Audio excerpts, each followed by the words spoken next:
She was abandoned, left in the streets.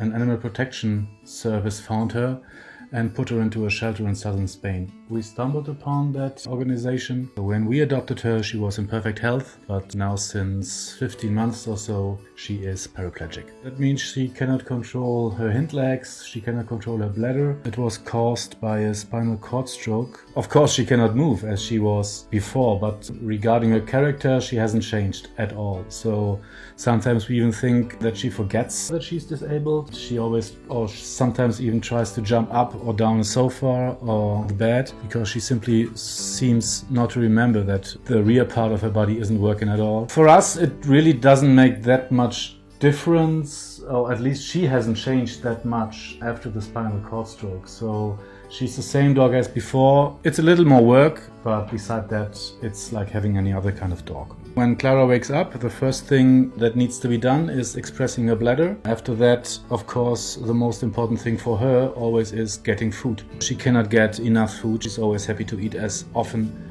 and as much as she gets. After eating, she's always very keen on playing, and she got this little box where she has 3 dozens of different toys. First thing she does when she finished her food is running through that box and picking one toy, bringing that to one of us and trying to animate us to play with her. We take her out for a walk for, well, minimum 3/4 of an hour, but usually it's more than that, so usually the first walk is about an hour long or so. Of course, you need to learn some stuff when having a disabled dog, so you need to learn how to express a bladder. You also need to be able and accept that you will be dealing with his or her poo to a very different degree than you did before, so that's also kind of a challenge which you get used to pretty quickly, but in the beginning it might be a little hard to get used to it. The other important fact you need to be aware of when you have a disabled dog, we simply cannot travel without her. We are traveling quite a lot, and we also love to take our dog with us when we are traveling. We cannot leave her at home, we cannot give her